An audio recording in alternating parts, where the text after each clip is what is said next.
Dear Papa Dudut, naranasan niyo na bang pagmukhaing pangit ng isang tao? Ako kasi, oo. At ang masakit pa nito ay sinabi yon sa akin ng lalaking mahal ko. Aaminin ko na habang sinusulat ko ang parteng ito ng aking kwento ay bumabalik yung kirot na naramdaman ko noon na pilit ko namang ibinabaon na sa limot ngayon. Pero siguro ganon talaga at may proseso ang mga bagay. Naniniwala ako na darating ang araw na babalik ang tiwala ko sa sarili ko at muli akong haharap sa salamin ng hindi na sinasabing pangit ako at walang silbi. Bago ko umpisahan ang pagkukwento ay magpapakilala muna ako. Tawagin niyo na lamang po ako sa pangalang Annette, 35 years old at tubong La Union. Pero dito na ako nakatira sa Manila at isa akong nurse. Nadiskubre ko ang programa ninyo noong minsang nag-send ng link sa akin ng pinsan at best friend kong si Christine ng isa sa mga istorya ninyo sa YouTube. Sakto, naka-quarantine ako dahil sa COVID-19 kaya naiinip ako. Simula noon ay nagustuhan ko na ang istoryang tampok ninyo. Pero hindi ko naisip na ako mismo ang magpapadala ng sulat sa inyong istasyon. Magsisimula ang lahat noong 2023 kung saan ay isang taon na ang nakakalipas simula nang maghiwalay kami ng long-time boyfriend kong si Mikey. At kahit ganoon na yon katagal ay hindi pa rin ako makausad. Sobrang gumuho ang mundo ko sa mga nangyari. Na naapektuhan na nga ang buong katawan ko. Humina ang immune system ko kaya mabilis akong dinapuan ng iba't ibang sakit. Sa sobrang lala ng nangyari sa akin ay na-diagnose din ako na may depression, Papa Dudut.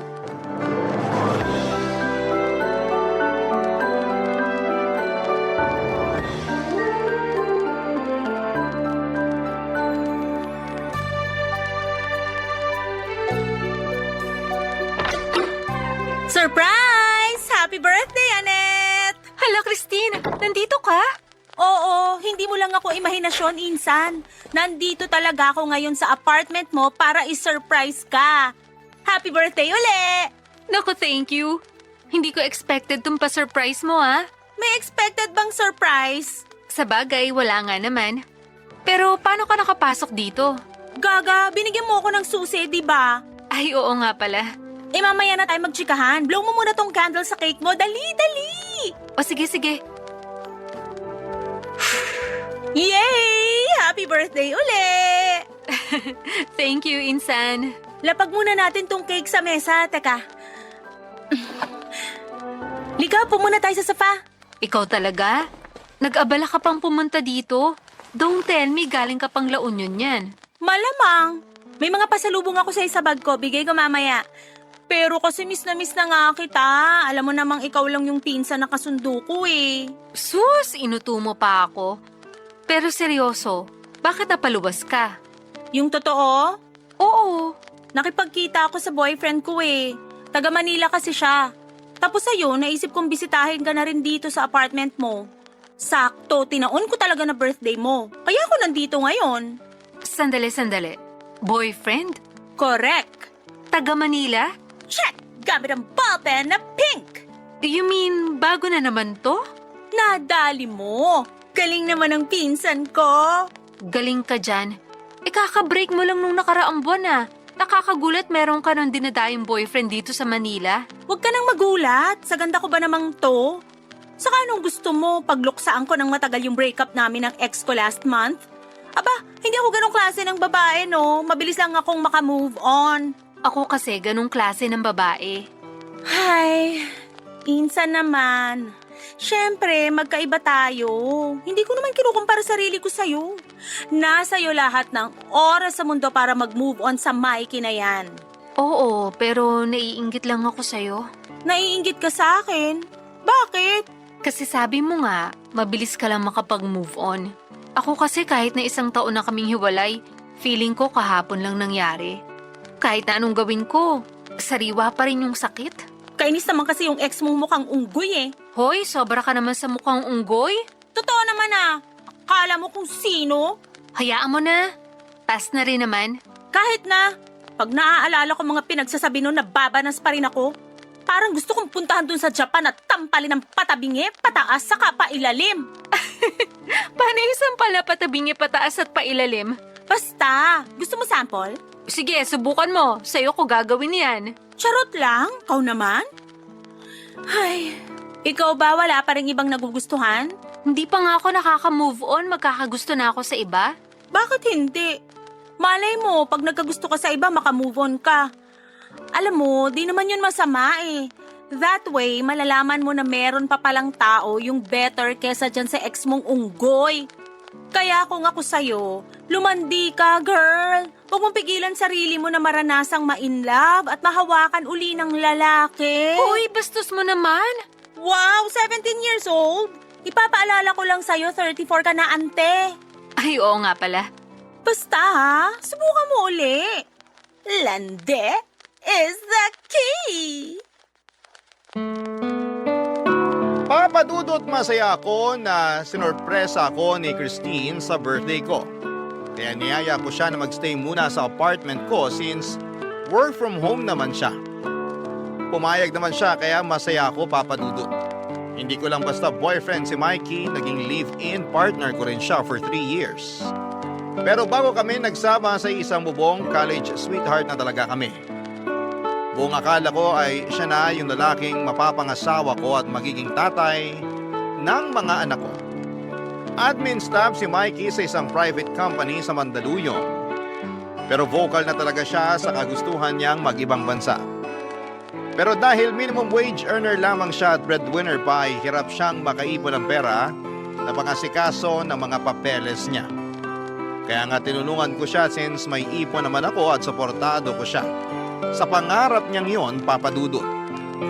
Sabi niya sa akin, gusto niyang mag-ipon para makapagpagawa na kami ng sariling bahay. Natitirhan namin pag bumuo na kami ng pamilya namin. Bukod doon ay pinangakuan niya rin ako ng kasal pag uwi niya dito sa Pilipinas. Maraming pangarap si Mikey para sa amin pero lahat ng yon ay napako. Pagkalipas ng 3 buwan nung dumating siya doon sa Japan, napansin ko kasi na tumamlaya ang komunikasyon namin at lagi niyang dahilan ay ang pagiging busy niya sa trabaho. Siyempre, inunawa ko yon dahil may trabaho rin naman ako pero lalong lumala ang sitwasyon namin. LDR na nga kami tapos ay lagi pa kaming nag-aaway. Apektado na rin ako habang nasa duty at may sa ilang beses nang umiyak sa CR ng ospital kapag break time dahil kay Mikey at sa mga misunderstandings namin. Tapos nalaman ko na lamang na may iba na siyang babae. Matapos isend sa akin ang katrabaho niyang Pinoy din ng litrato nilang dalawa ng babae niya.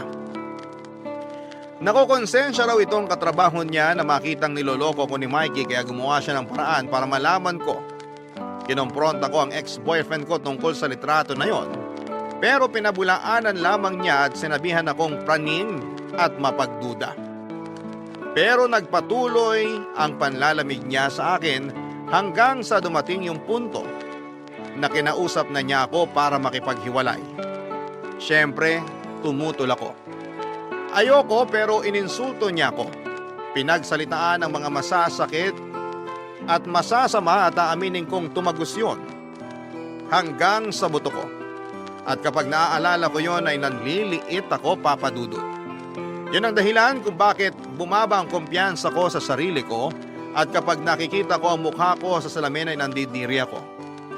Iniisip ko ang lahat ng mga pangit na sinabi sa akin ni Mikey kaya niya ako hiniwalayan. Halimbawa noon ay ang mukha raw akong manang, pagod na pagod, stress at kung ano-ano pa. Pero dahil makulit si Christine ay sinubukan ko pa rin makipagkilala sa iba. Tama naman siya sa sinabi niya na pinipigilan ko lamang ang sarili ko na ma-in love. Natatakot kasi ako na masaktan ulit kaya gusto ko na sanang protektahan laban dito ang sarili ko. Pero na-realize ko na hindi naman masama ang sinabi niya. Wala namang masama kung susubukan ko ulit. Kaya nag-install ako ng dating app. At doon ay nag-cruise ang landas namin ni Rondel. Mas bata siya sa akin ng 2 taon at isang business owner.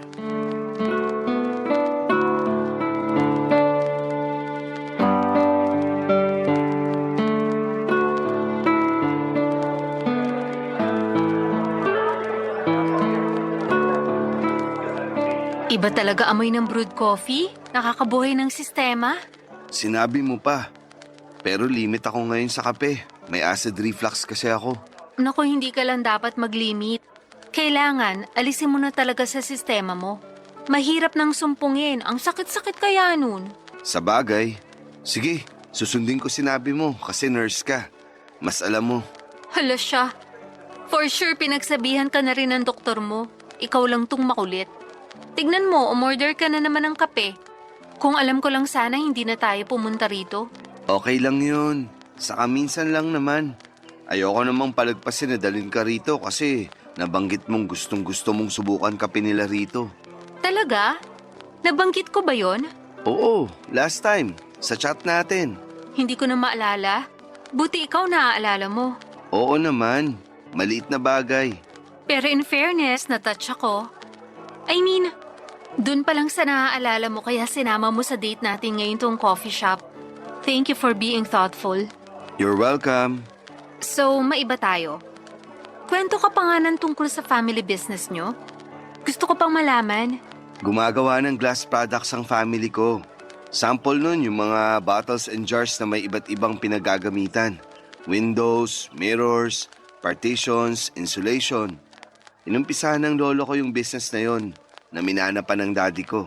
Napalago nila yun ni mami at ngayon kami na ng 2 brother ko yung nagmamanage. Hindi ba mahirap mag-manage ng business? Mahirap din kasi maraming challenges. Pero naaayos din naman. Yearly, meron kaming goals na sineset na dapat ma-achieve ng company namin. Hindi lang yan nakafocus sa sales. Kasama rin dyan yung benefits ng mga employee namin. Kasi sila ang backbone ng negosyo. Laging sinasabi ng lolo at daddy ko na pahalagaan namin ang aming mga tauhan. Dahil sila ang bumubuhay sa negosyo. Totoo naman, kaya ginagawa namin lahat ng makakain namin ng mga kapatid ko para mabigyan sila ng patas na benepisyo at karapatan. Nakakatuwa naman.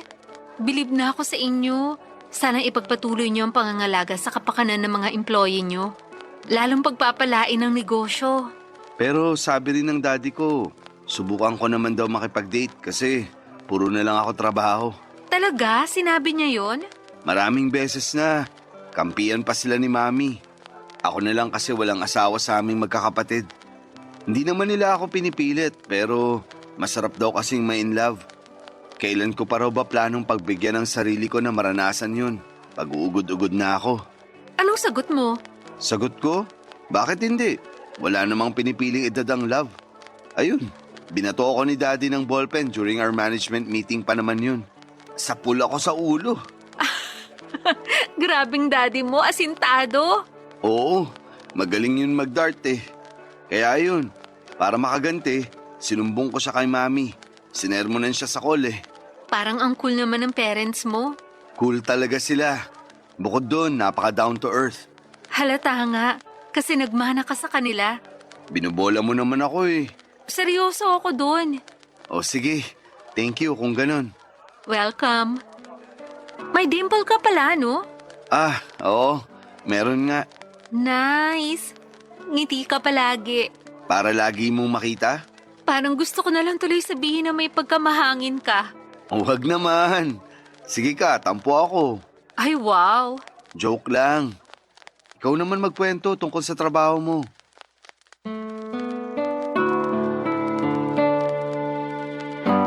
Papadudot aaminin ko na bago sa akin ang pakiramdam na makipag-date ulit sa iba dahil si Mikey ang first boyfriend ko. At kahit na 34 na ako noon ay feeling bagets pa rin ako. Pero masaya rin naman kasama si Rondel, kwela, palakwento at nakikinig kapag ako naman ang bumabangka. Natuwa rin ako sa pinakita niyang paghanga sa propesyon ko bilang isang nurse. Lalo na nga noong panahon ng pandemic. Nagtapos ang date namin ng Ihatid niya ako sa nirerentahan kong apartment kung saan sinalubong naman ako ng nakangiting si Christine. Nagpatuloy ang pag-uusap namin ni Rondel at masasabi kong na-attach na ako sa kanya. Sino ba namang hindi, napaka-gentleman niya. At habang lumalalim ang feelings ko for him, ay mas lalo akong natatakot na baka masaktan lamang ako sa dulo. Marami akong tanong tulad ng paano kung hindi kami compatible. Paano kung katulad din siya ni Mikey? Nasa una lang magaling tapos ay idadump lamang ako sa huli kasi may nakitang mas better sa akin. Ayoko na ulit pagdaanan ang sakit na naranasan ko nang iwan ako ni Mikey kaya naman nilinaw ko kay Rondel. Ang pagkakaibigan lang ang kaya kong ibigay sa kanya dahil hindi pa ako handang pumasok muli sa panibagong pakikipagrelasyon ng mga panahong yon. Barangay Love Stories. Barangay Love Stories. Papadudod parang pinagsisihan ko na sinabi kong pagkakaibigan lang ang kaya kong ibigay kay Rondel. Kasi habang tumatagal ay hinahanap-hanap ko na ang presensya niya. Siguro kay na-fall na ako sa kanya sa loob ng 2 linggo naming pag-uusap. Pinaramdam niya kasi sa akin na mahalaga ako at kaibig-ibig. Kumbaga'y nawala lahat ng pagdududa ko sa sarili ko dahil sa pagmamahal niya.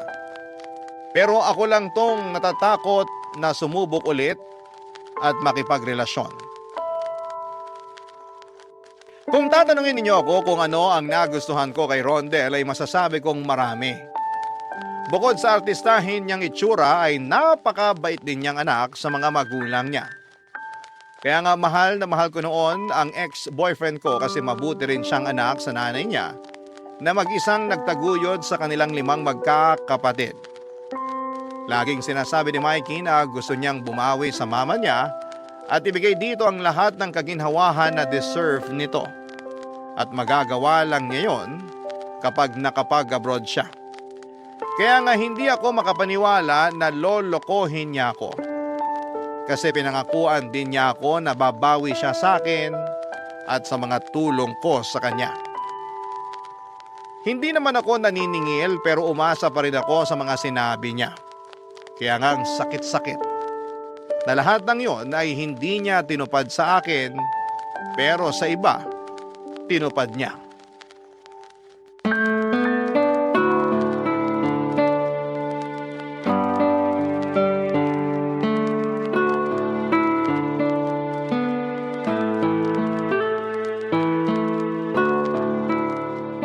Ano nga uli yung sinabi mo? May problema ako. Buntis ka? Sira, ano ba yung pinagsasasabi mo? Umayos ka nga. For your information, maayos akong kausap. Ano na nga yung problema mo? Baka mapalala ko pa? Charot! Baka matulungan kita, kaya sabihin mo na. Kasi, humihingi ng second date si Rondel. Sus, yun lang naman pala. Anong yun lang pala? Kung mangunot kasi noo mo at magsalubong kilay, kala ko na paano ka na. Second date lang pala eh. Di pagpikyan mo. Kaso sabi ko, hanggang friends lang kami. Gaga, sinabi mo yon? Oo. Pero sabi mo okay naman si Rondel. Disente, mukhang matino, saka gentleman. Nandun na tayo pero bigla ulit ako natakot. Paano kung masaktan uli ako? Paano kung... Hoy, insan, kalma ka lang. Inhale, exhale. Salamat, Insan. Sorry, ang OA ko ba? Gaga, hindi OA yun, no? Pero pwede mong sabihin sa akin yung gumugulo sa isip mo? Ayun na nga yun. Natatakot ako na baka pag pinagbigyan ko si Rondel, lalo ako mahulog sa kanya. Wait! Stop! Hindi na nga ako nagsasalita eh. Ulitin mo nga yung sinabi mo. Alin ba dun? Yung natatakot ako? Hindi yan, forward pa. Yung dulo. Yung pagkatapos nung pinagbigyan mo si Rondel. Lalo akong mahulog sa kanya?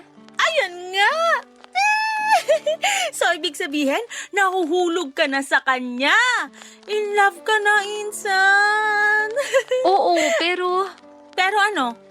Walang mangyayaring masama sa'yo. Kaya wag mong pigilan na lalong ma-inlove kay Rondel. Natatakot nga ako. Hindi ka ba nakikinig? Hindi lahat ng lalaki katulad ni Mikey. Ramdam ko na mabait talaga si Rondel, kaya wag mo naman siyang i-judge na kaugali ng mokong mong ex-boyfriend. Ang unfair nun sa kanya, lalo na sinabi mong in love ka na rin. Sa bagay, may punto ka. Pero, paano ko ba sasabihin sa kanya? Na alin? Na gusto ko naman talagang pumayag sa second date namin, pero nahihiya kasi ako. 'Di ba? Sinabi ko nga sa kanya na hanggang friends lang kami. Sus, kahit naman magkaibigan, nagde-date pa rin. Pumayag ka lang, tapos kunin mo yung sign kung gusto mo pang i-pursue yung relationship nyo. For sure may rason kung bakit magkausap pa rin kayo hanggang ngayon at gusto kanyang makadate uli kahit na sinabi mo sa kanya na friends lang kayo. Go girl! Ganun ba yun? Oo, maniwala ka sa pinsan mong maganda. Baka sinasabi mo lang yan kasi gustong-gusto mo na akong magka-jowa ah. Bakit naman hindi? Sabi ko nga, ramdam ko na mabait yang si Rondel. Gwapo pa. Alam mo may kamukha siyang artista sa GMA. Basta meron talaga. Pero sige na, pumayag ka na. Makipag-date ka na uli. Ay, o sige. Sana lang talaga walang mangyaring masama. Walang mangyayaring masama. Ganyan din inisip mo nung unang date nyo, pero umuwi ka ritong malapad ang ngiti na hindi mawala-wala hanggang kinabukasan. Huwag mo nang subukang i-deny. Grabe namang observation skills yan, Insan. Siyempre naman. Kilig na kilig ka pa nga no na parang akala mo bumalik ka sa pagiging teenager. Parang nahiya na tuloy ako. Hay nako, huwag ka nang mahiya. Ako lang naman to. Saka happy nga ako na happy ka na uli. Sige, sabihin na natin na konting frustrated at confused, pero mas nananaig yung happiness talaga. Ramdam ko sa aura mo. Talaga? Oo nga, at deserve mo yan. Ay, namiss ko talaga na makita kang in love, Insan. Kaya nga, sana wag mong pigilan sarili mo na maranasan uli. But this time, pang matagalan na. Magdilang anghel ka. Oo naman. So paano?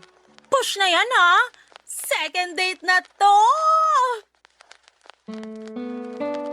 Papadudot aminin ko na may point naman si Christine sa mga sinabi niya. Hindi nga naman tama na patuloy ko pa rin itali ang sarili ko kay Mikey at hayaan na siya lang yung maging masaya sa piling ng iba. Naisip ko na baka may dahilan kung bakit nakilala ko si Rondel. Kaya naman kinonsider ko ang payo ng pinsan ko at kinausap ko si Rondel. Sinabi ko na pumapayag na ako makipag-date sa kanya sa ikalawang pagkakataon, Papadudot. Tuwang-tuwa naman si Rondel nang sabihin ko yon. At kulang na lang ay hilahin na niya ang araw. Para lamang dumating yung eksaktong petsa kung kailan magkikita kami. Naging smooth yung date namin at nagpunta kami sa Intramuros pagkagaling namin sa Binondo. Tapos nag-museum din kami at masasabi kong nag-enjoy talaga kami ng husto. Kumbaga sulit yung pagod sa paglalakad. Napag-usapan din namin ni Rondel kung ano ang level ng pagkakaibigan namin. Sinabi niya sa akin na higit na sa pagkakaibigan ang nararamdaman niya. Kahit na pinigilan naman niya noong una dahil narespeto niya ang request ko. Nung ako naman ang tinanong niya ay doon ako umamin na gusto ko na rin siya. And to make the story short ay pumayag na akong ligawan ni Rondel. At bilang unang hakbang ay pinakilala ko siya sa pinsan kong si Christine after a week, Papadudot.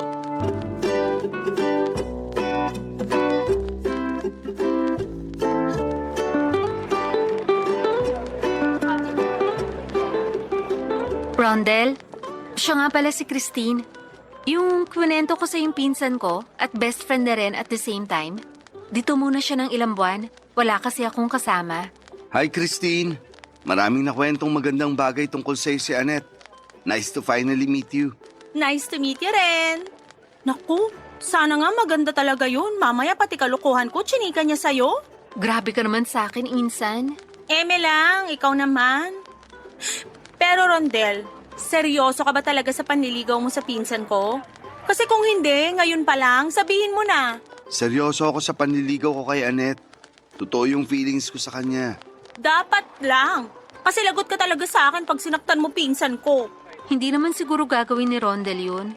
Huwag mo na siyang takutin. Hindi ko naman siya tinatakot. Kinakausap ko lang siya ng masinsinan. Naiintindihan ko naman kung bakit. Overprotective lang sa'yo ang pinsan mo. Correct!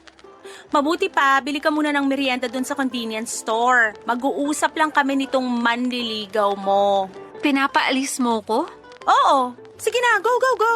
Kuha ka na lang ng pera sa wallet ko. Bili ka kahit ano. Okay. Pero huwag mong tatakutin si Rondel ah. Oo na. Palagay mo sa akin. Rondel, bibili muna ako ng pagkain.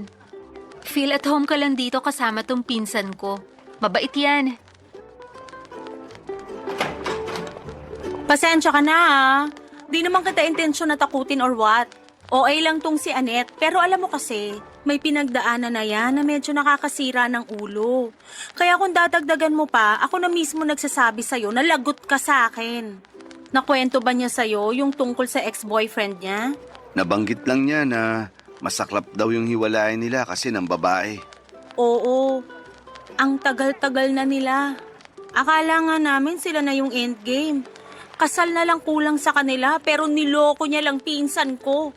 Ang masahol doon, pinagmukha niya pang pangit. Ang sakit-sakit marinig kay Annette yung mga sinabi sa kanya nung damukol na Mikey na yon. Kaya pag naaalala ko yun, nanggigigil pa rin ako. Ay, kasi hindi yun totoo. Ang ganda-ganda ng pinsan ko. Mabait siya, mabuting tao. Masipag na nurse tapos gaganunin lang siya nung lalaking minahal niya. Nakakalungkot lang talaga na may mga taong ubod ng sama. Akala mo wala silang pinagsamahan ni Annette. Ayoko na uli makitang nasasaktan yung pinsan ko ng todo-todo kaya sana ingatan mo siya at alagaan. Yun naman yung ginagawa ko kahit na hindi pa kami. Mahal ko na siya at seryoso yung nararamdaman ko sa kanya. Buti naman. Yun lang din yung kailangan kong marinig sa'yo. Alam ko na di na bata si Annette pero kung nandito parents niya, ganito rin sasabihin nila sa'yo. Masaya ako na meron siyang pinsan na nag-aalala sa kapakanan niya. Umasa ka na tatratuin kong mabuti si Annette. Namamahalin ko siya ng buong buo at iingatan ko ang kanyang puso. Aasahan ko yan. Pag yung pangako mo, binali mo, naku! Humanda talaga yung leeg mo. Charot lang. Baka sabihin mo, tinatakot na talaga kita. Nandito na ako. Buti walang pila sa cashier, kaya mabilis lang ako nakapagbayad. Ano binili mo? Merienda natin. Anong pinag-uusapan niyo ni Rondel? Wala naman. Pinapirma ko lang siya ng kasunduan na kapag sinaktan ka niya, mananagot siya sa akin. Huy, seryoso? Siyempre, biro lang. Pero kinausap ko lang siya na sana mahalin ka niya at alagaan pag naging kayo. Totoo yun. At sabi ko, oo. Kasi mahal na kita kahit di pa tayo. Ay! Sus! Bigla ako tuloy na miss jowa ko. Teka, tatawagan ko nga muna. Magbebe time muna kayo. Papadudot na touch naman ako sa mga sinabi ni Christine. Siya kasi ang kasama at karamay ko noong kasagsagan ng breakup namin ni Mikey. Wala na kasi akong parents, magkasunod na namatay sina mommy at daddy noong 2019. Kaya malaking dagok din ang breakup namin ni Mikey years later dahil hindi pa ako noon kayang mag-isa. Kumbaga bukod kay Christine ay siya lamang yung kakampi at kasangga ko. Pero sinaktan at iniwan lang din naman niya ako. Kaya nga thankful ako na may isang Rondel na dumating sa buhay ko, papadudot. Parang nadagdagan ang support system ko. Pagkalipas ng isang buwan na panliligaw ay sinagot ko na nga po si Rondel. Naging masaya ang takbo ng relasyon namin. Una niyang ginawa ay pinakilala niya ako sa parents niya na hindi nagtagal ay nagkaroon ng espesyal na puwang sa puso ko. Naalala ko sa kanila ang mommy at daddy ko. Kaya nga nung nalaman nilang ulila na ako ay hindi sila nagdalawang isip na ituring akong miyembro ng pamilya bilang isang anak. Ang sarap sa pakiramdam na magkaroon ng panibagong pamilya sa katauhan ng mga magulang ni Rondel, papadudot. Barangay Love Stories. Barangay Love Stories.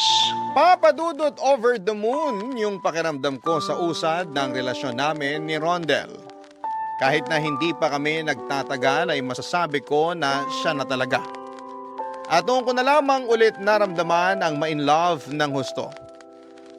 Mayahalin tulad ko sa magic yung nangyari kasi nabago bigla ni Rondel ang mga pangit na pakiramdam ko sa aking sarili simula nang sinaktan ako at pinagmukhang pangit ni Mikey. Hindi naman sa idinedepende ko sa kanya ang kumpiyansa ko, pero malaking papel ang ginagampanan ng sinasabi at pinaparamdam sa atin ng mga taong malalapit sa buhay natin upang madagdagan ang tiwala natin sa ating mga sarili. Kaya nga ang laki ng pasasalamat ko kay Rondel dahil ibinigay niya yon sa akin.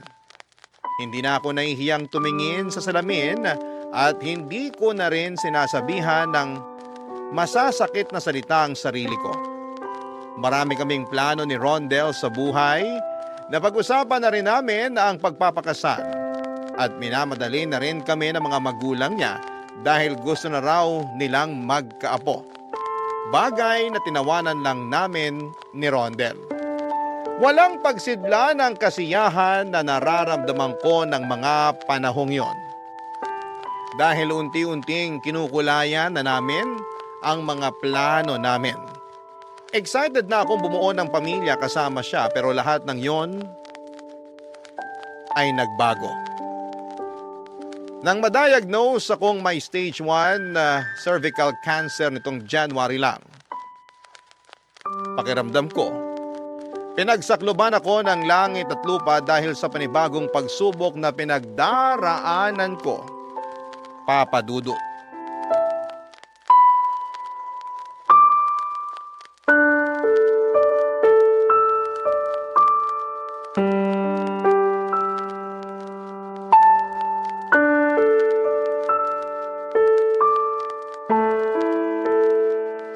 Thank you sa pagsama kanina sa akin sa ospital Busy kasi si Christine, may meeting siya.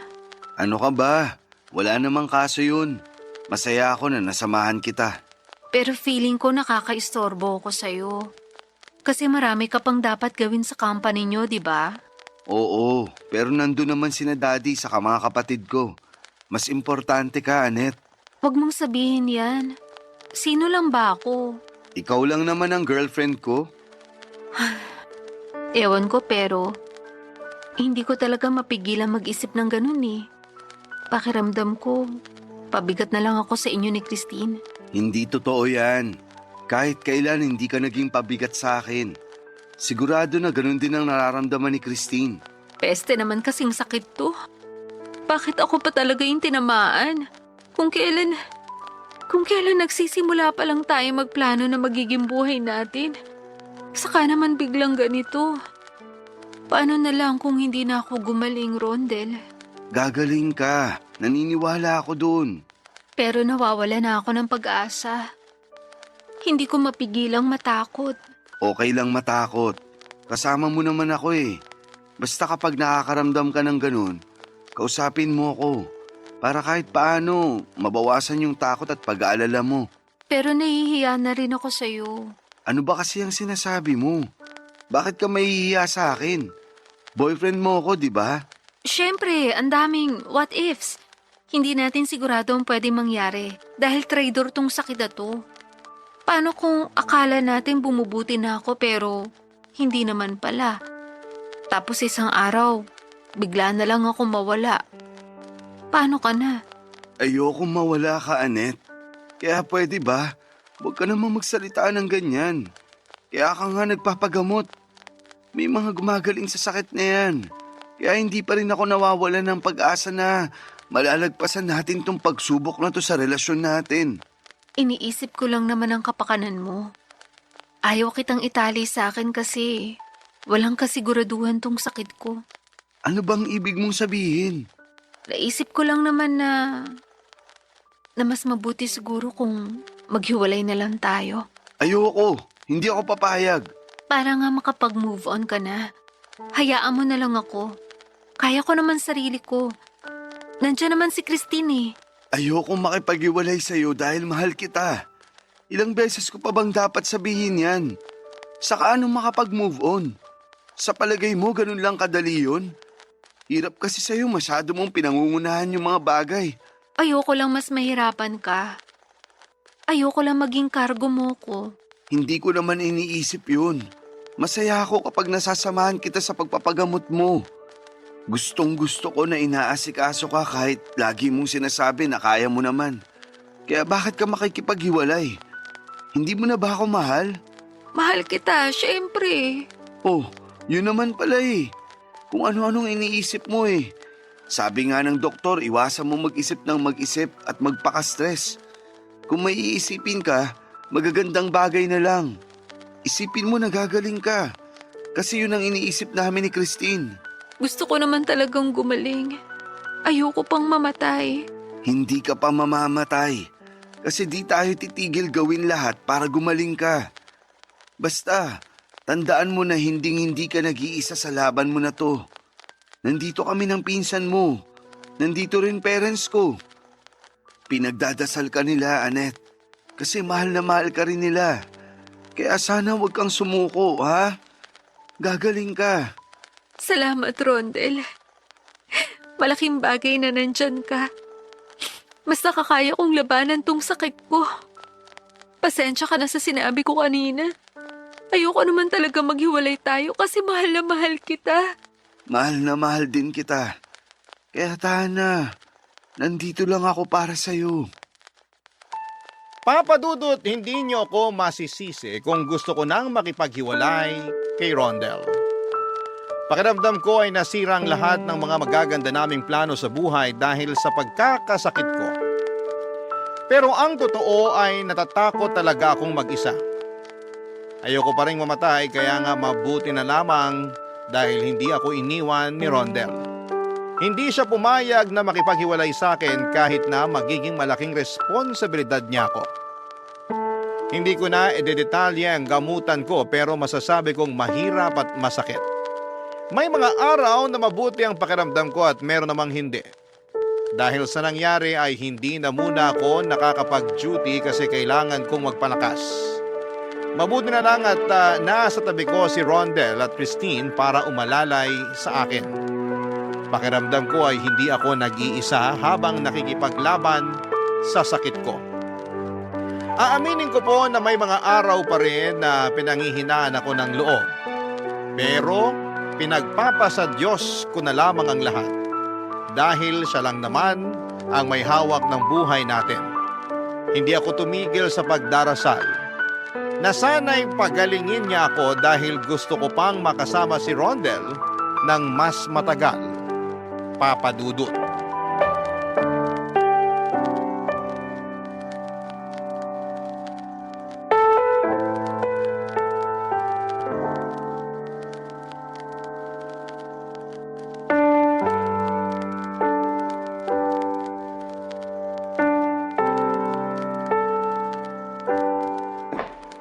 Oy, ano to?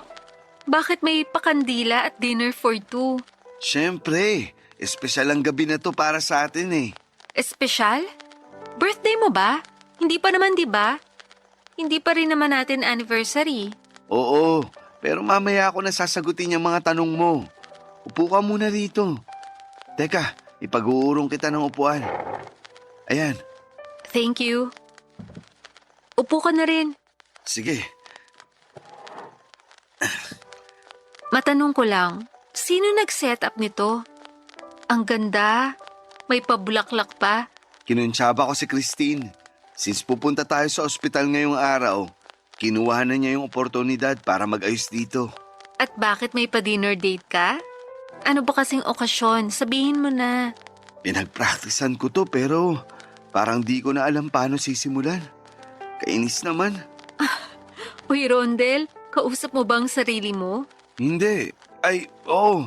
Ay, hindi. Ano ba talaga? Teka, kinakabahan ka ba? Sino ba kasing hindi kakabahan? Kalma ka lang. Ay, tinanong mo kung anong okasyon, di ba? Oo. Wala naman talagang okasyon. Hindi pa natin anniversary at hindi ko pa rin birthday. Pero nitong mga nakaraang araw, may na-realize ako Ano yun? kung gaano kita kamahal. kung gaano ko kagustong gugulin ang habang buhay kasama ka habang bumubuo ng sarili nating pamilya. Rondel, ano kasi? Shh! Pakinggan mo muna sasabihin ko. Okay, sige. Nung tinanong ako ng mga magulang ko kung gaano kita kamahal, sinabi ko na mahal kita. At handa akong samahan ka sa bawat sandali ng buhay mo. Lalong-lalo na dito sa pinagdaraanan mo. Sinabi ko sa'yo na huwag kang matakot kasi hindi ka nag-iisa. Bukod kay Christine, nandito ako. Hindi mo lang ako boyfriend. Kakampi mo rin ako na pwedeng-pwede mong takbuhan anumang oras. Thank you, Rondel. Naiiyak naman ako sa mga sinabi mo. Malaking bagay talaga yung suporta mo para gumaan tong pinagdaraanan ko. Kung wala ka, baka matagal na akong sumuko. Habang may buhay, may pag-asa. Yan lagi sinasabi sa akin ng mama ko. Oo, lumang kasabihan na yan. Pero naniniwala ako na totoo yan. Basta hindi lang tayo tumigil sa pagdarasal ng mga bagay na gusto nating matupad. Kaya nga sinabi ko sa mga magulang ko na gusto ko nang hingi ng kamay mo para maging asawa ko. At pumayag naman sila. Tinanong ko rin si Christine kung sang-ayon siya. Oo naman daw. May tiwala siya sa akin. Kaya ngayon, ikaw naman ang tatanungin ko, Annette. Pumapahayag ka bang maging asawa ko? Oo, Rondel. Pumapayag ako. Talaga? Talaga? Ang cute mo, pero oo nga. Talagang talaga. Thank you, Annette. I love you so much. I love you so much din. At thank you rin sa pagmamahal mo sa akin. Akin na daliri mo. Isusuot ko muna tong singsing sa'yo. Ayan. Ang ganda-ganda naman ito. Maganda yan. Pero mas maganda ka pa rin. Naku, ito na naman po ang fiancé kong bolero. Hindi kaya kita binobola. Nagsasabi lang ako ng totoo. Oo na, dyan mo ko nakuha sa matatamis mong salita. Pero seryoso, kinikilig ako. Excited na ako maging asawa ka. Excited na rin ako. Tingnan mo, naiiyak ulit ako.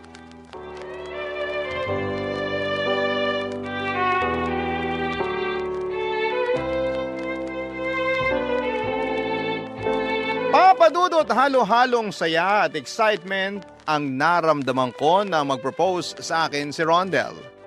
Feeling ko tuloy ay ako na ang pinakamagandang babae ng gabing yon.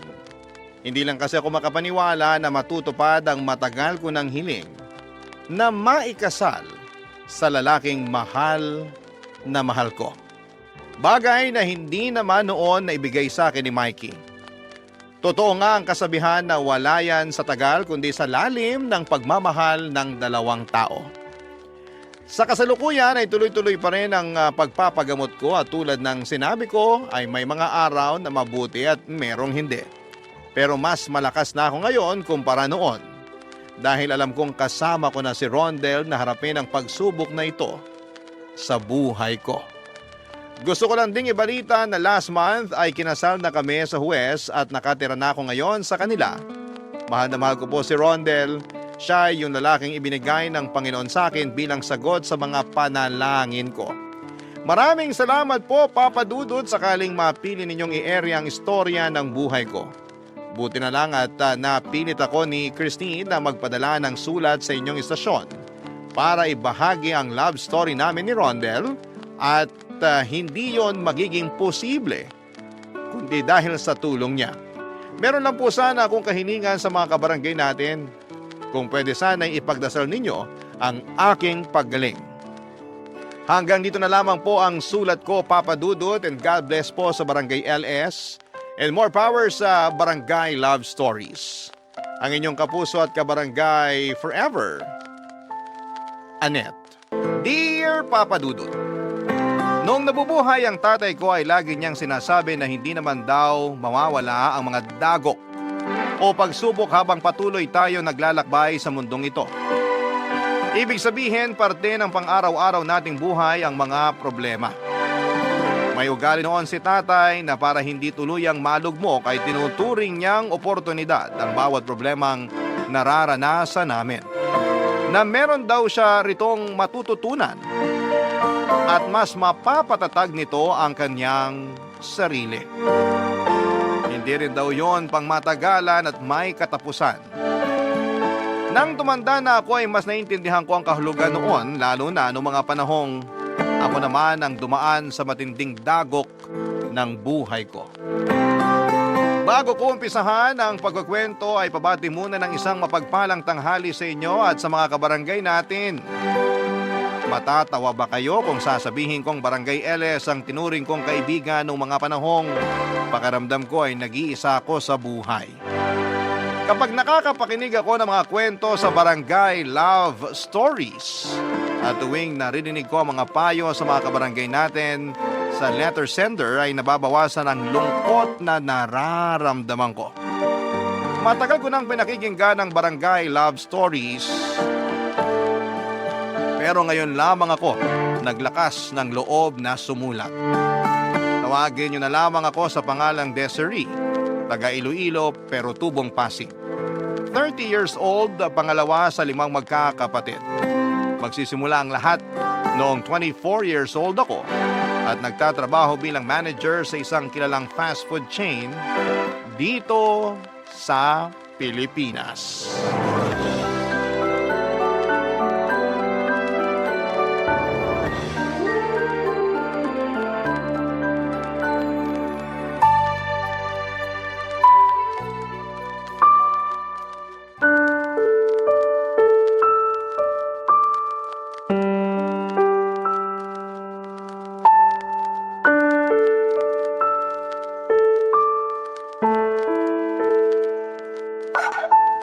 Bakit walang pagkain?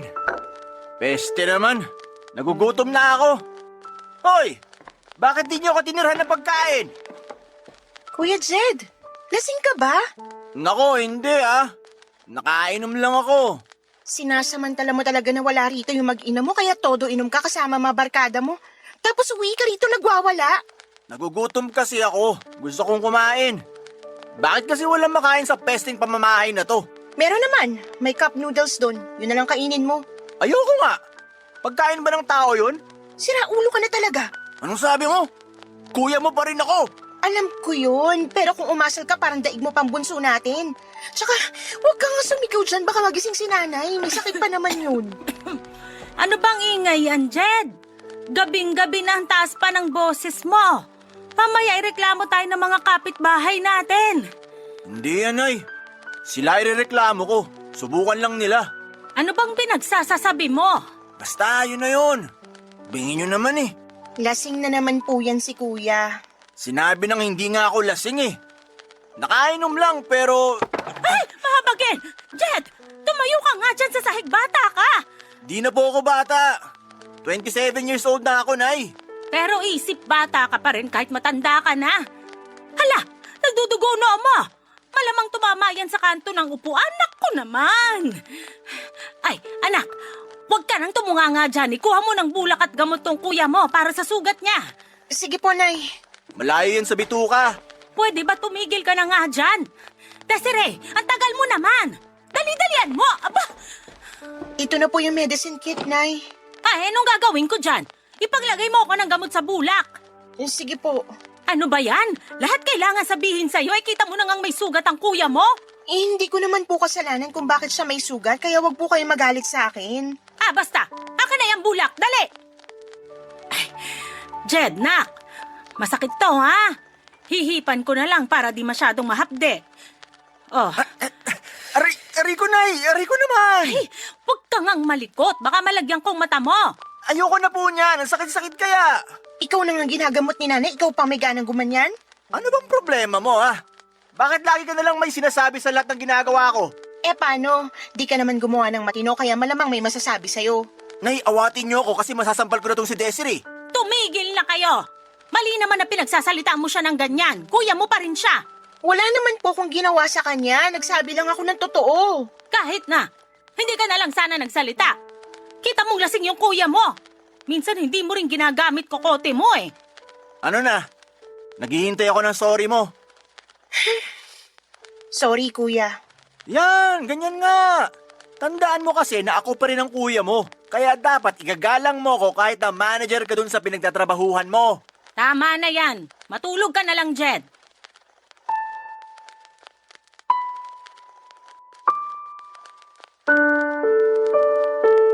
Papadudot ang Kuya Jed ko ang panganay sa amin at nag-iisang lalaki sa magkakapatid.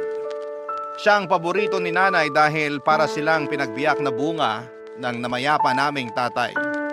Ang nakakainis lang ay kinukonsinti pa rin siya ni nanay sa mga kalokohan niya at kinakampihan sa mga baluktot niyang katuwiran. 2 taon lang ang tanda ni Kuya sa akin pero pamilyado na siya.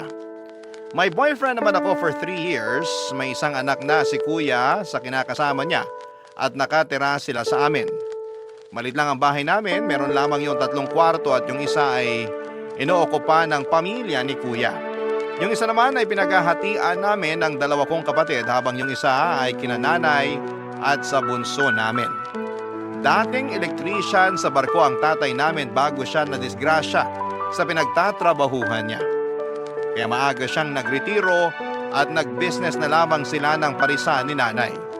Doon nila kinuha ang pera para maipatayo ang 2 palapag naming bahay.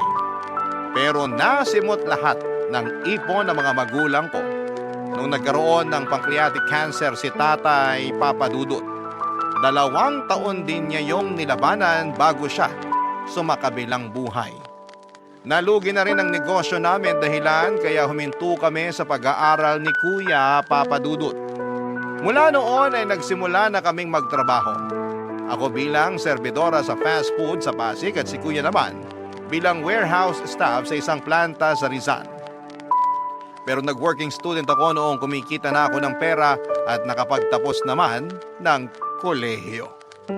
Tapos itinuloy ko na magtrabaho sa fast food chain na pinapasukan ko at doon na nagsimula ang training ko para maging isang manager.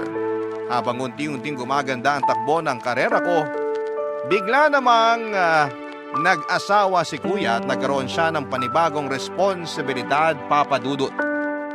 Sa kabila ng lahat ay mahal ko pa rin ang pamilya ko dahil sila na lamang ang meron ako. Saka laging sinasabi sa akin noon ni tatay na alagaan ko raw si nanay at ang mga kapatid ko. Dahil maloko si Kuya kaya hindi niya masyadong maasahan. At bilang panganay na babae, ako raw ang dapat na tumayong huwaran sa mga mas nakababata ko pang kapatid. Kaya nung namatay si tatay, tinandaan ko lahat ng mga sinabi niya. At kahit na masakit sa ulo kasama sina nanay at kuya sa bahay, tiniis ko na lamang yon dahil mahal ko sila.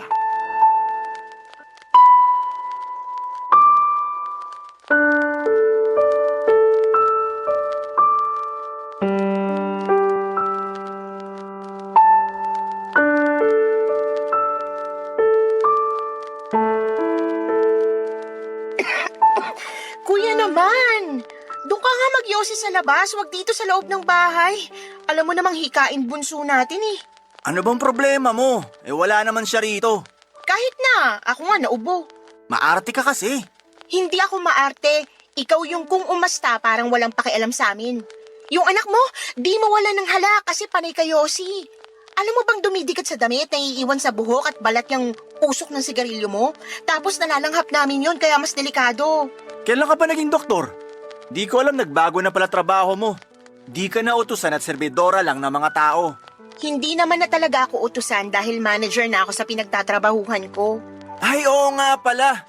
Kaya pala mayabang ka na kasi manager ka na. Pwede ba wag kang nga sumigaw? Nag-uusap lang tayo, 'di ba? Ano ba kasi pinag-uusapan natin? Wala naman, di ba? Nananahimik ako rito sa sala. Nanonood ng basketball game sa cellphone ko. Tapos dumating-dating ka at sisitahin mo pag-yoyosi ko. Hindi lang naman yun yung problema natin dito. Gusto rin kitang kausapin kasi tumawag sa akin kinakasama mo. Di ka raw nagpadala ng pamasahe sa kanila kaya di sila makauwi sa probinsya. Naawa naman ako kaya ako na yung nagpadala. Pero hindi naman pwede laging ganun. Sigurado ako na ikaw lang naman nagbigay. Di naman yun ang hingi sa'yo. Kung manunumbat ka, sana di ka na nag-abot. Bukal naman sa loob ko yun, pero napapansin ko kasi lagi kayong kinakapos sa pagkain, sa gamot, at iba nyo pang pangangailangan. Tapos ngayon, Wala ka palang pinadala sa mag-ina mo, alam mo naman ngayon sila luluwas ng probinsya. Walang natira sa sinahod ko eh. Laki ng kaltasan sa opisina namin. Tapos may mga binayaran pa akong utang. Bakit may pambisyo ka kung wala na palang natira sa sahod mo? Nilibre lang ako ng mga kaibigan ko. Maniwala sa'yo. Galante ka sa ibang tao pero sobrang kuripot mo naman sa amin, pati sa pamilya mo. Alam ko na ikaw na naman yung naglabas ng pera at gumasto sa inuman nyo nung isang araw, pati na rin kagabi, kaya wala kang pera. Ano ba kasing pakialam mo kung saan ko ginagastos pera ko? Pera ko yun, hindi yun sa'yo. Tsaka, kapal naman ang mukha mo ang pakialaman pati pagbibisyo ko eh. Wala ka namang ambag. Tsaka ka na magsalita kung ikaw na tumutustos sa pang-alak at pang-yosi ko. Bakit ko naman gagawin yun? Ano ka, Hilo? Aba, hilu-hiluhin ko mukha mo eh. Nag-aaway na naman ba kayo? Dinig na dinig ko boses niyo sa labasan. Nakakahiya kayo, ha? Si Kuya lang naman po yung sumisigaw, Nay. Ang hinahinahon ko rito. Paano hindi sisigaw? Nakakabwisit ka. Wala po akong ginawa dyan, ha? Sinaway ko lang na wag nang magyosi rito sa bahay kasi nauubo ko sa usok. Tapos pinagsabihan ko rin tungkol sa pagbibisyo niya kasi lagi na lang silang kapos. Narinig nyo, Nay? Napaka-pakialamera ng anak nyong yan. Huwag mo na lang kasing pakialaman ng kuya mo, nak. Diskarte naman niya yon kung kulang pera nila ng pamilya niya. Saka kung ayaw mong mausok, dun ka sa kwarto nyo. O di kaya lumabas ka ng bahay natin. Liit-liit na bagay, pinalalaki mo. Seryoso po kayo, Nay? Kinakampihan niyo si Kuya? Oo, kasi mali na pinagsasalitaan mo siya ng ganyan, kapatid ka lang naman. Kuya mo pa rin siya, baka nakakalimutan mo.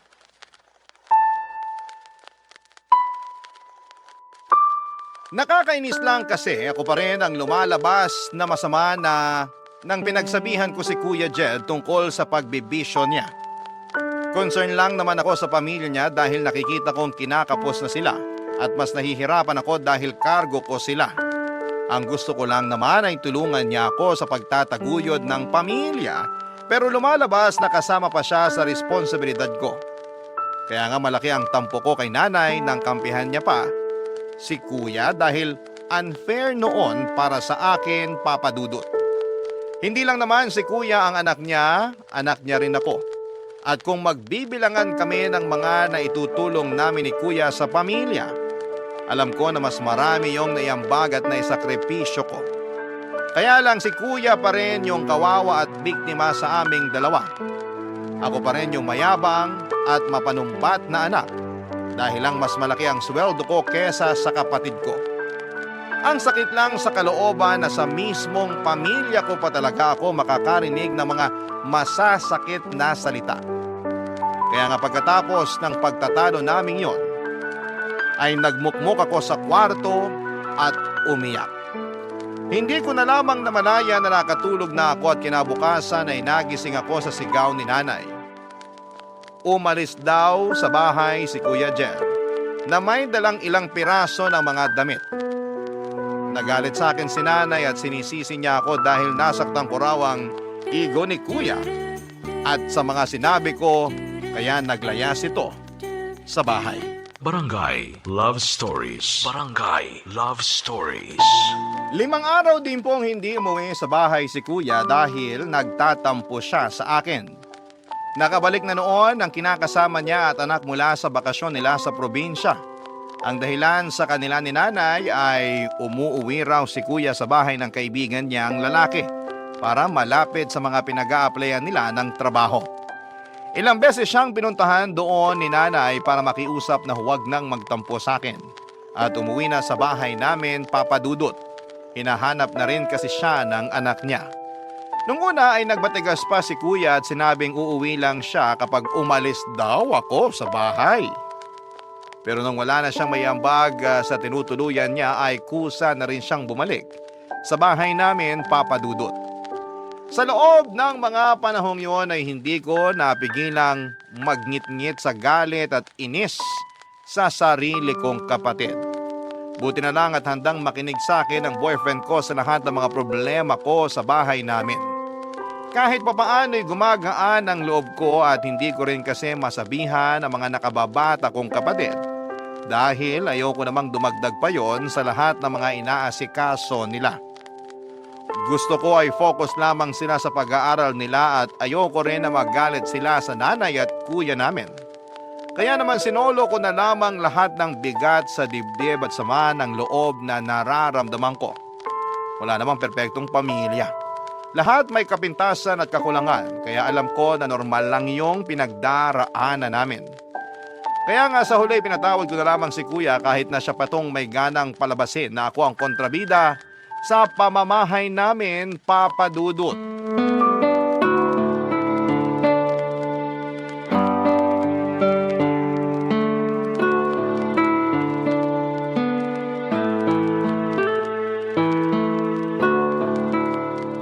Nay, ito na po yung sweldo. Uy, nako, buti na lang nagbigay ka na. Said na ako wala nang budget. Teka, bakit kulang to? Nay, ako na po magbibigay sa mga kapatid ko ng baon nila. Ha? Bakit naman? Ako nagbibigay sa kanila, di ba? Opo, pero nagsabi kasi sa akin na kulang daw binibigay niyo at madalas pinagkakasya na lang nila sa pagkain at mga project nila sa school. Ay, naku naman. Napakagastos kasing mga bata. Nung panahon namin, di nga kami binibigyan ng perang pambaon ng mga magulang namin. Pero di naman kami kinakapos. Iba naman po yung panahon nyo sa panahon natin ngayon. Tsaka, nagmahal na rin ang mga bilihin kaya nagulat ako nung sinabi nila sa akin na kulang daw sa napagkasunduan nating allowance nila yung binibigay nyo. Saan nyo po ba ginagastos yung iba, Nay? Ha? Dito pa rin naman sa bahay. Syempre, kulang yung binibigay mong pangkain natin, kaya nagbabawas ako ng allowance ng mga kapatid mo. Maliit lang naman yon, purot lang, kaya wag kang magalit. Hindi naman po ako galit. Nagtatanong lang po ako. Nay, may pera ka ba dyan? Ha? Bakit? Anong gagawin mo? Lalabas kami ng mga barkada ko. Konting inom lang naman pero kinapos kasi ako eh. Nagbigay ako sa kinakasama ko kaya ayun. Wala akong pera, anak. Wala raw. Ano yung nasa bulsa nyo? Tsaka nangako kayo na bibigyan nyo ako ng pera pag binigyan kayo ni Desiree. Ayan na ba yon? Akin na, dali! Ay, Yun! Malutong-lutong pa na 1,000. Salamat, Nay. Alis muna ako. Tama ba yung nakita ko? Binigyan nyo ng pera si Kuya, Nay? hindi ko naman binigay. Siya yung kumuha, nakita mo naman, di ba? Pero sabi niya nangako raw kayo sa kanya na bibigyan siya ng pera pag binigyan ko na kayo. Ibig sabihin, kaya kayo kinakapos sa budget natin kasi binibigyan niyo pa si Kuya. Ano naman kung binigyan ko siya? Kuya mo naman siya. Hindi niyo po kasi naiintindihan. Ginagamit lang niyang pambisyo yung perang hinihingi niya sa inyo, Nay. At baka nakakalimutan niyo na pera ko pa rin yan. Sa akin galing yan. Hoy, pera ko na to kasi binigay mo na sa akin. Kaya may karapatan akong gamitin tong pera na to kung saan ko man gustuhin. Labas ka na doon kasi binigay mo na sa akin to, no? Akala niyo po ba ganun lang kadaling kumita ng pera tapos ibibigay niyo lang kay Kuya pang bisyo niya? Alam ko kung paano kumita ng pera, kaya wag mo akong pangaralan dyan. Saka ikaw tong mas malaki sweldo kaysa sa inyo ng kuya mo. Bakit pinagdadamutan mo siya? Narinig mo naman sinabi niya, binigay niya dun sa kinakasama niya yung pera kaya kinapos siya. Natural, kasi responsibilidad niyang buhayin yung mag-ina niya. Sa lagay, kapag kinakapos siya, sa inyo siya hihingi ng pera para ano? Kapusin yung budget natin dito sa bahay, pati na rin yung allowance ng mga kapatid ko? Mabuti sana kung sa may kwenta niya ginagamit yung pera, pero sa bisyo niya, Nay. Hayaan mo na. Gusto lang naman maglibang ng kuya mo. Nagkwento sa akin yon. Aburido siya sa trabaho nila kasi nasermonan sila ng bisor nila. Kaya gusto raw niyang uminom. Ay, ewan ko sa inyo, Nay. Parang lahat na lang ng ginawa ni Kuya tama sa paningin niyo. Ikaw lang naman tong laging nakikitaan ng mali kuya mo kaya madalas kayong nag-aaway. Huwag kang masyadong mayabang at huwag ka ring bastos sa kuya mo.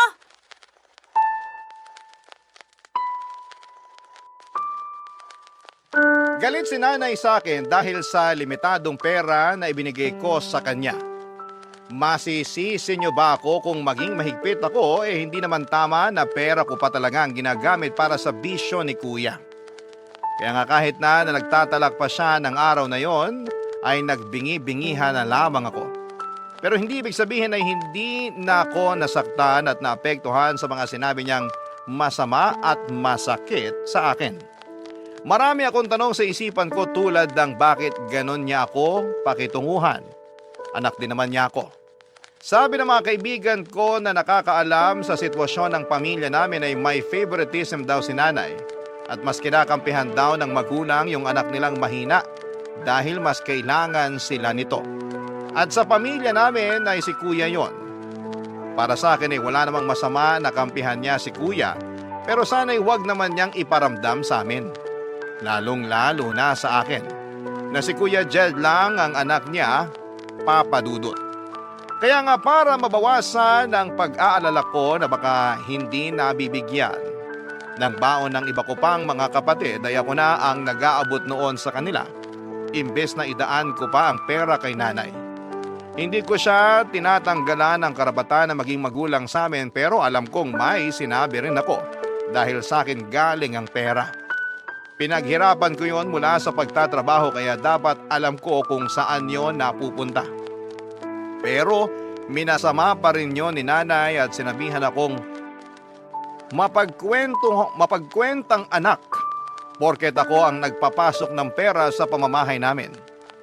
Sa totoo lang, Papa Dudut, ay pagod na akong pakisamahan sila pero hindi ko naman sila matiis ng matagal. Isang araw ay narinig kong nagtatalo sina kuya at ang kinakasama niya dahil kulang daw ang perang sinesweldo ng kapatid ko na panggastos nila.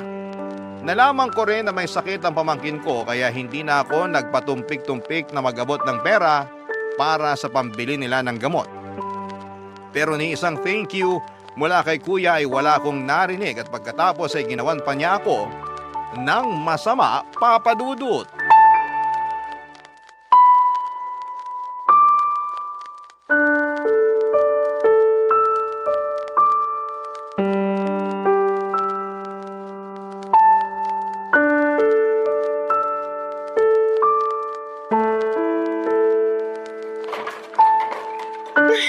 Hala, nasa na yun? Dito ko lang yun nilagay ah. Desiree, nak! Liga rito! May dalang donut kuya mo, may pizza rin. Naku, ang dami naman pagkain. Sige po na, ilalabas na po.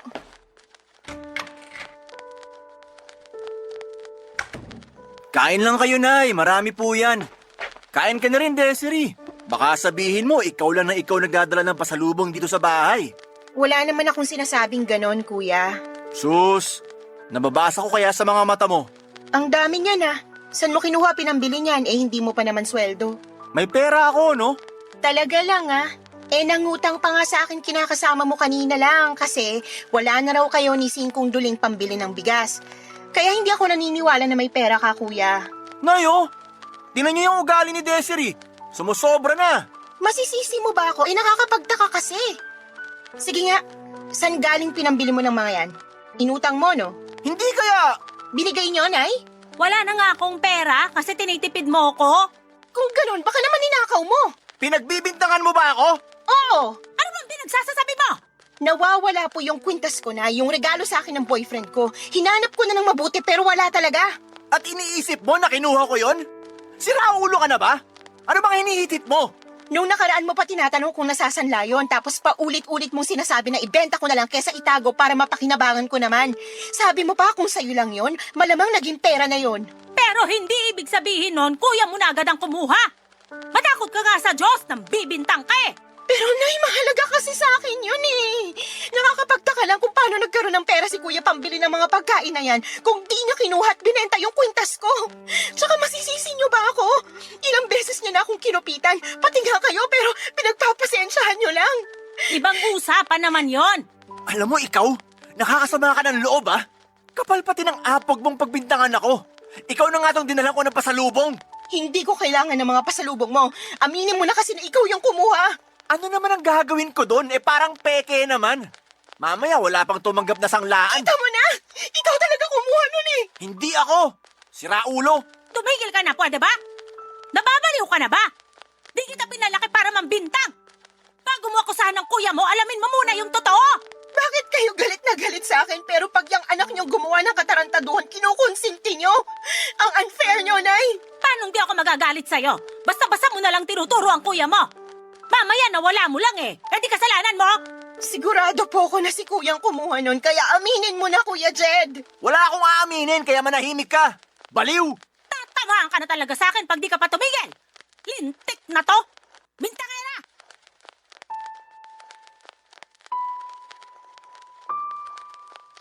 Papa Dudut, Although tulad ng sinabi ko ay hindi yun ang unang beses na nawalan ako ng gamit sa bahay namin at laging si Kuya Jed ang salarin.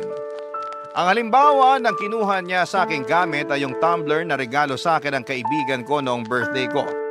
Nakita ko na lamang na ginagamit na ng kinakasama niya dahil tinatamad daw itong kumuha ng tubig na malamig sa ref kaya doon na lamang naglalagay ng yelo.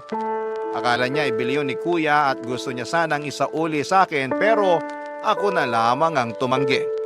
Bukod doon ay may mga damit din ako na kinukuha ni Kuya at ibinibigay sa live-in partner niya. Natigil na lamang yon nung sinita ko siya at napunta kay nanay ang pangungupit niya ng pera. Pero kung tutuusin ay parang ako pa rin ang pinagnanakawan niya dahil sa akin galing ang mga perang yon, Papa Dudut. Kaya sigurado ako na siya ang kumuha ng kwintas na regalo ng boyfriend ko. Kaso imbes na aminin ang kasalanan niya at humingi ng tawad ay nagmatigas si Kuya. Sinabihan niya ako ng hindi maganda at ang masahol pa doon ay kinampihan pa siya ng nanay namin. Kaya nga abot langit ang galit ko sa kanya at nadagdagan pa ang hinanakit ko. Nang pagkaraan ng 2 araw ay nakita ko ang naturang kwintas sa leeg ng kapitbahay naming dalaga, Papa Dudut. Barangay Love Stories. Barangay Love Stories. Sinabi sa akin ng kapitbahay namin na niregalo yon sa kanya ng nanay niya at nakumpirma ko na binenta nga yon sa kanila ni Kuya.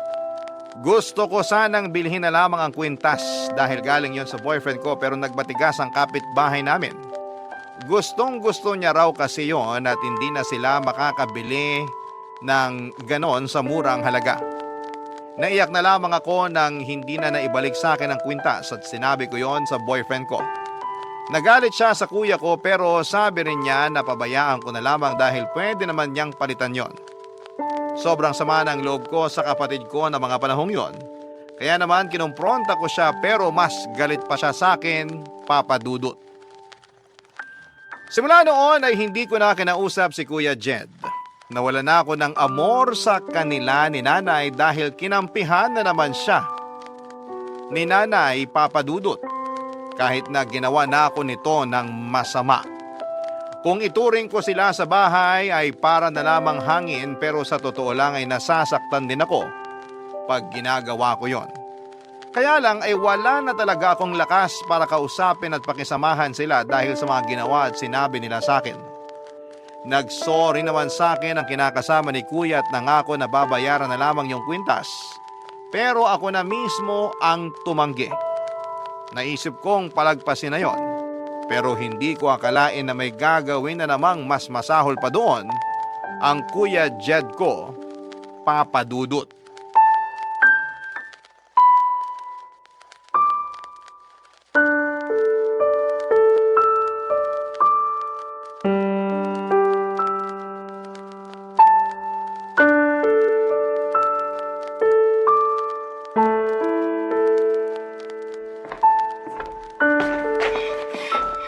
Nay, nasan po si Kuya Jed? Umalis, bakit? Saka bakit ganyan ang itsura mo? Nawawala po yung pera ko sa cabinet eh. Malaking halaga po yun. Kaka-withdraw ko lang kanina para sa... Ibang klase ka rin, no? Kada may mawawala sa'yo, kuya mo agad pagbibintangan mo? Siya lang naman magnanakaw dito sa atin, Nay. Wag na wag mong pagsasalita ng ganyan ng kuya mo! Bakit ba kasi kampi kayo lagi sa kanya? Ako na nga yung naaagrabyado niya, siya pa rin kinakampihan niyo. Kaya tuloy lumalaki ulo ni Kuya kasi mahal na mahal niyo.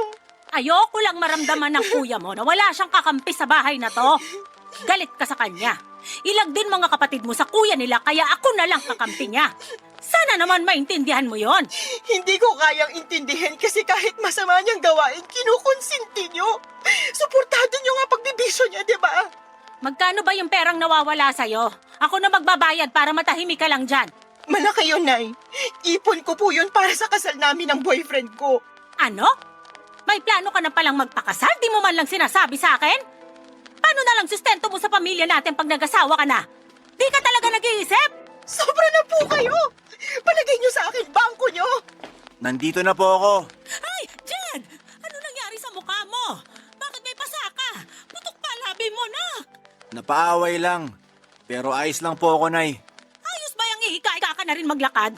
Sino yung gumulpi sa'yo? Ipapabarangay natin! Wag na po. Gulo lang eh. Ayoko lang nang inaagrabyado ka. Ayos na nga po, Nay. Wag na kayong OA dyan. Oh, bakit ganyan ka makatingin sa akin, Desiree? Kuya, nawawala yung perang kawi-withdraw ko lang. Aminin mo na. Kinuha mo yun, no? Eh, hiniram ko lang naman. Sabi ko na nga ba, ikaw yung nagnakaw nun? Hiniram ko lang naman. Ibabalik ko rin sa'yo. Pero hindi ka nagpaalam sa akin, kaya pag nanakaw pa rin yon. Kinailangan ko lang talaga kasi kasi pinagbabantaan na ako ng mga pinagkakautangan ko. Tingnan mo, ginulpi pa nila ako kanina nung mabayaran ko sila kasi raw pinagtaguan ko sila ng matagal. Sana naman maintindihan mo. Huwag ka namang madamot. Utang mo yan. Bakit ako kailangan mang problema dyan? Tsaka ako pa talaga yung madamot? Kapal din talaga ng mukha mo. Mabuti nga yung nabugbog ka nila para maturuan ka naman ng leksyon. Pinagsasasabi mo dyan? Ayos lang sa'yo na sinaktan nila kuya mo? At ayos lang po sa inyo na pinagnakawan ako ni Kuya. Sinabi ko naman sa inyo na mahalaga pag gagamitan ko ng perang yun. Nakakaintindi po ba kayo? Mas mahalaga pa rin buhay ng kuya mo. Paano na lang kung may nangyaring masama sa kanya dahil lang sa kadamutan mo? Isipin mo nga yun ng mabuti. Hindi yung puro sarili mo na lang inuuna mo. Saka na kayo magpakasal. Marami pa namang pagkakataon. Ewan ko po sa inyo, Nay. Wala na po talaga akong masabi. Bahala na kayo ni Kuya. Pagod na ako sa inyong dalawa. Naiyak na lamang ako sa palusot ni Kuya Jed matapos niyang kuhanin ang perang winidraw ko. Siguro nga gano'n na siya kadesperadong makabayad sa mga pinagkakautangan niya kaya nagawa niya akong pagnakawan. Pero imbes na magpakumbaba at mag-sorry ay nagmalaki pa si Kuya at sinabihan akong madamot. Nang mga panahong yon ay sumabog na ang lahat ng naipong galit sa dibdib ko para sa kanya. Kaya hindi na ako nakapagtimpi at napagsalitaan ko na sila ng hindi maganda ni nanay. Galit na galit ako kay Kuya Jed. Gigil na para bang gusto ko siyang balatan ng buhay. Pero nagtimpi pa rin ako, Papa Dudut. Pagkatapos noon ay tinawagan ko ang boyfriend ko para magpasundo sa kanya. Hindi ko na kasi kayang matulog sa bahay namin kasama ang konsentidor kong ina at barumbado kong kuya. Ang plano ko isang gabi lang sana mag-i-stay sa apartment ng boyfriend ko pero habang nandun ako, sinabi niya sa akin na tanggapin ko na raw yung inaalok niya sa akin na makipag-live-in sa kanya.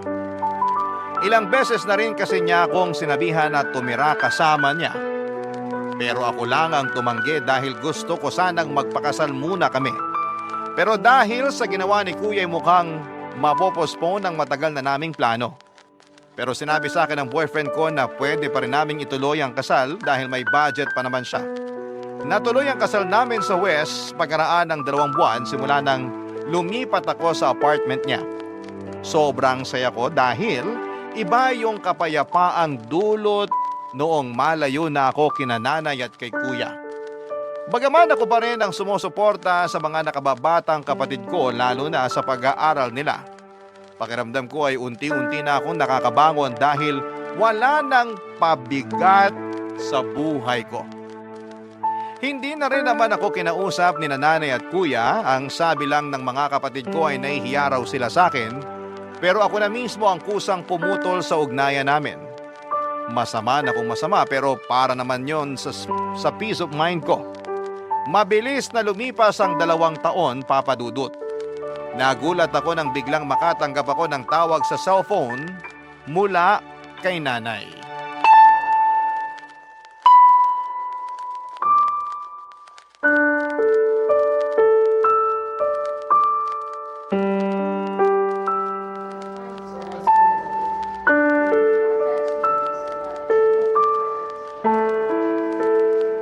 Ano pong nangyari kay Kuya, Nay? Bakit siya nandito sa ospital? Nung una, dinadaing ng kuya mo yung malalang sakit ng tiyan niya. Kaya naisipan na naming magpakonsulta sa doktor. Nalaman namin na may ulcer siya, pero natuklasan din ng doktor na sumuri sa kanya na may iba pa siyang sakit. At doon na nga namin nalaman na may liver cancer siya. Stage 4 na raw, kaya imposible nang gumaling ang kuya mo, nak. Sigurado po ba sila? Mamaya mali naman yung diagnosis nila.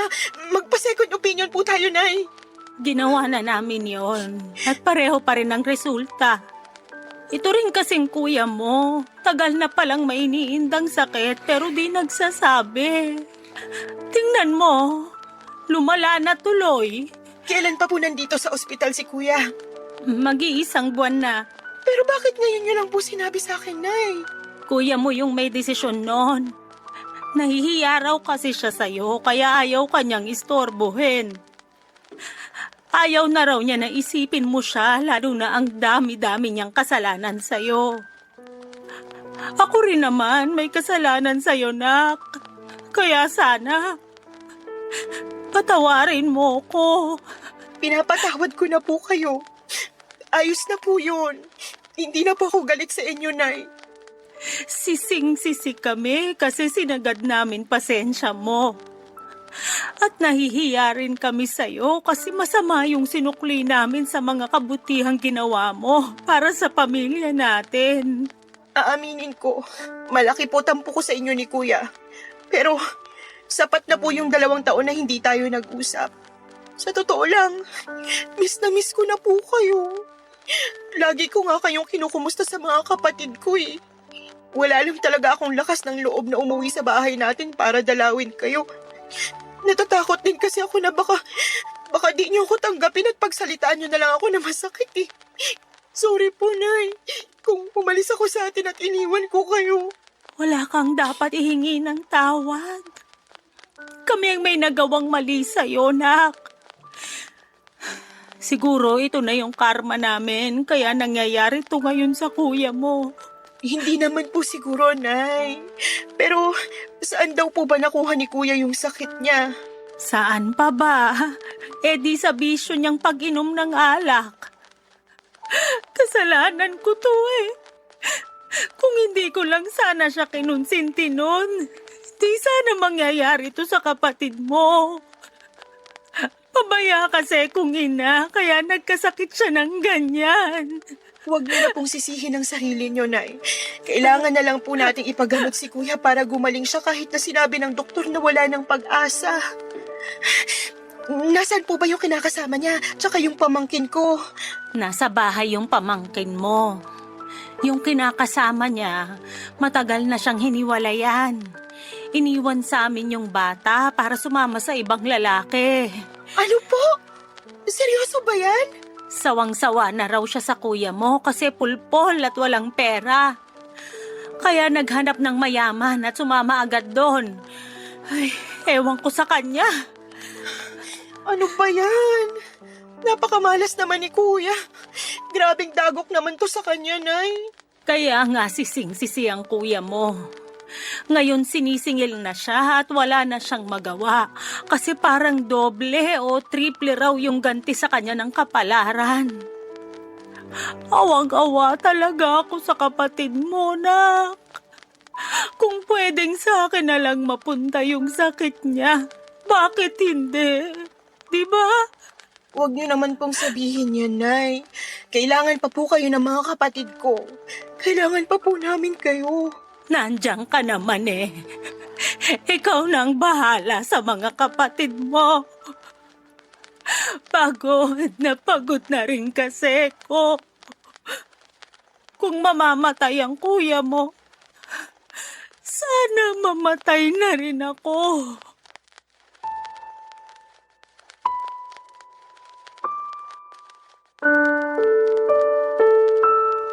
Papadudot, napaka-unfair ni nanay sa sinabi niyang yon. Biglang bumalik yung mga nawala kong tampo sa kanya pero inisip ko na baka pagod lamang siya at emosyonal ng araw na yon. Nag-focus na lamang kami kay kuya na noon ay sobrang payat na dahil sa kanyang sakit. Sa totoo lang ay masakit makita na nakaratay sa higaan ang sarili mong kapatid at pinahihirapan ng malalang sakit. Doon ko nga napatunayan na kahit anong laki ng galit ko kay kuya, kaya ko siyang patawarin, madugtungan lang ng ilang pang taon ng buhay niya. Kaya nga nagdasal ako ng husto sa Diyos Napagalingin niya si Kuya Jed pero mukhang may ibang plano ang may kapal para sa pamilya namin.